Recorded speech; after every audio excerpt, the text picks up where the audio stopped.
Assalamualaikum warahmatullahi wabarakatuh. Di sini kami akan presentasikan tentang classroom management. Sebelumnya izinkan saya perkenalkan kelompok kami. Pemateri 1 Rikma Fitriani, pemateri 2 Ahmad Zakiul Ali, pemateri 3 Ratna Rumayanti, pemateri 4 Andini Zulianti. Langsung saja kepada pengertian classroom management. Classroom management diartikan sebagai pengelolaan kelas. Istilah pengelolaan kelas dapat didefinisikan beragam tergantung dari sudut pandang yang dipakai.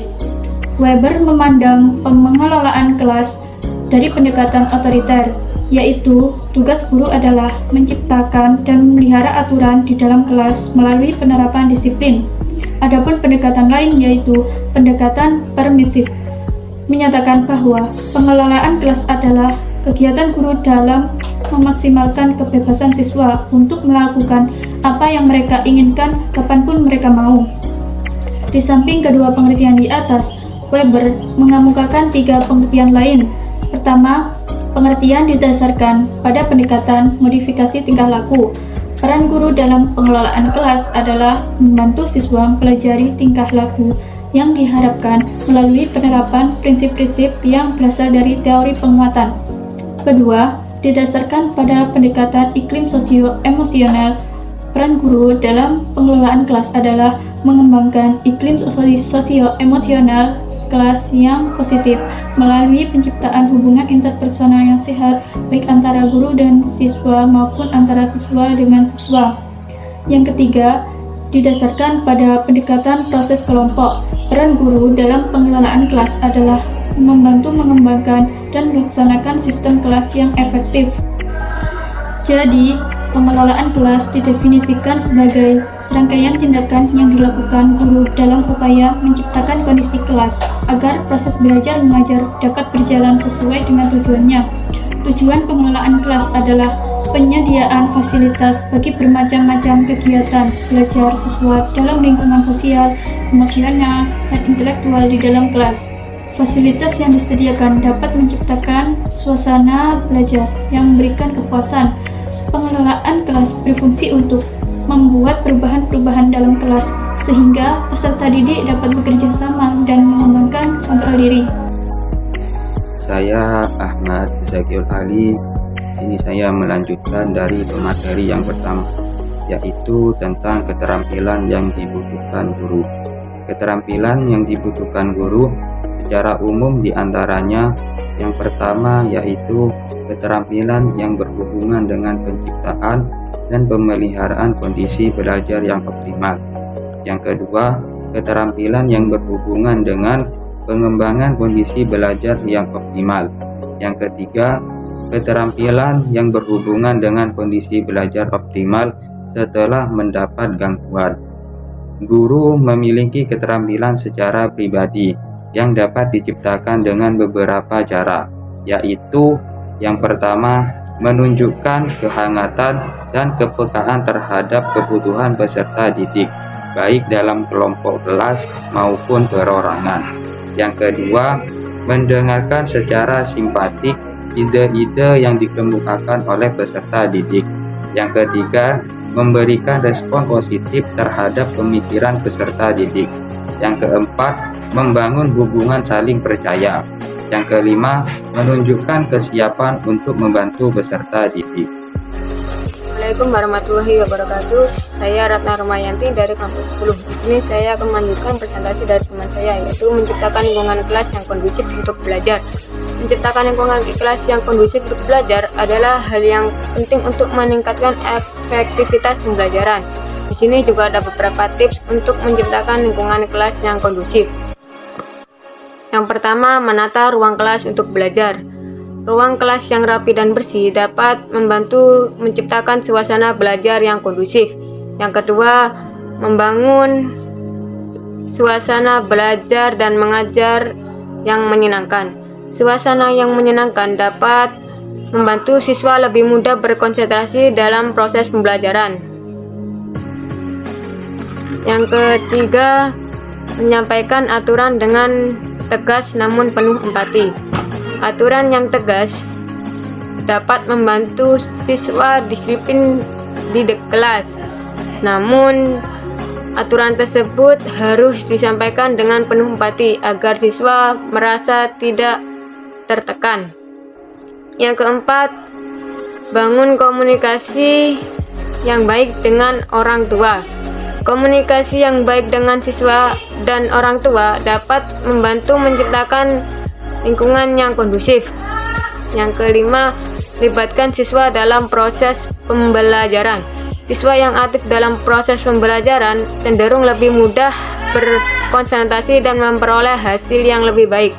Guru dapat mengajak siswa untuk berpartisipasi dalam diskusi atau memberikan tugas-tugas yang melibatkan siswa secara aktif. Yang selanjutnya, memberikan pujian dan penghargaan. Pujian dan penghargaan dapat meningkatkan motivasi untuk belajar. Guru dapat memberikan pujian dan penghargaan kepada siswa yang berprestasi atau yang telah menyelesaikan tugas dengan baik. Yang ketujuh, ubah metode mengajar. Metode mengajar yang menonton dapat membantu siswa cepat bosan dan sulit berkonsentrasi. Guru dapat mengubah proses metode mengajar dengan memberikan tugas-tugas yang berbeda atau menggunakan media pembelajaran yang berbeda. Itulah tadi tips-tips untuk menciptakan lingkungan kelas yang kondusif belajar. Strategi untuk menghadapi kekerasan dan agresi siswa ada 4, yaitu yang pertama, strategi pembinaan. Sepanjang sejarah manusia, hampir semua kelompok masyarakat menggunakan pembinaan sebagai instrumen utama untuk mengendalikan dan mengurangi perilaku kekerasan dalam diri manusia. Yang kedua, strategi kartasis. Teori kartasis yaitu mengemukakan bahwa memberi kesempatan pada individu yang memiliki kecenderungan pemarah untuk berperilaku keras. Yang ketiga, strategi pengenalan. Model non-agresif pengenalan terhadap model non-agresif dapat mengurangi dan mengendalikan perilaku agresif individu. Yang keempat, strategi pelatihan keterampilan sosial. Strategi ini dapat mengurangi timbulnya perilaku agresif atau sering terjadi individu yang memiliki keterampilan sosial yang rendah, maka akan melakukan tindakan agresif. Selanjutnya, keragaman dalam pengelolaan kelas, yaitu ada 4. Yang pertama, mengelola keragaman gender di kelas. Dalam pendidikan inklusi gender, perempuan dan laki-laki sama dalam mendapatkan hak pendidikan dan tidak bisa dibedakan. Yang kedua, mengelola keragaman status sosial di kelas. Status sosial pada umumnya didasarkan pada 3 kategori, yakni yang pertama pekerjaan, ideologi, dan keturunan. Untuk menyikapi hal tersebut, maka strategi pengelolaan kelas yang dapat dilakukan guru adalah menumbuhkan sikap peduli sosial tanpa melihat latar belakang status sosial anak, seperti menempatkan posisi tempat duduk.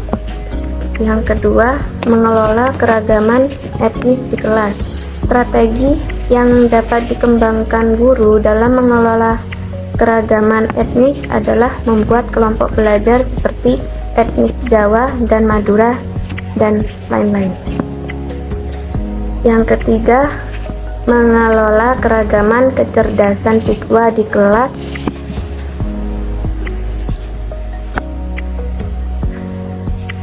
Yaitu perbedaan kemampuan dan kecenderungan yang dimiliki berkaitan erat dengan sikap dan perilaku siswa di kelas dalam belajar. Hal ini didasarkan bahwa setiap anak adalah unik dan istimewa. Untuk mengembangkan potensi mereka, perlu adanya bantuan, bimbingan, dan arahan dari guru. Terima kasih. Selanjutnya, dampak pengelolaan kelas yang baik diantaranya yang pertama, dapat mewujudkan suasana belajar mengajar yang efektif dan menyenangkan. Model pembelajaran yang memungkinkan peserta didik mengerjakan kegiatan yang beragam untuk mengembangkan keterampilan, sikap, dan pemahaman berbagai sumber dan alat bantu belajar termasuk pemanfaatan lingkungan supaya pembelajaran lebih menarik. Yang kedua, dapat memotivasi peserta didik untuk belajar sesuai dengan kemampuannya. Motivasi belajar siswa juga dapat ditingkatkan dengan menciptakan suasana belajar yang menyenangkan. Yang ketiga, membuat siswa nyaman di kelas. Model pembelajaran yang memungkinkan peserta didik tidak bosan di kelas dengan memberikan hiburan seperti permainan di sela pembelajaran. Yang keempat, dapat meningkatkan interaksi antara guru dengan siswa dan siswa dengan siswa. Pembelajaran ini, guru dapat memberikan tugas kelompok atau diskusi yang mana nantinya peserta didik dapat berinteraksi langsung dengan temannya.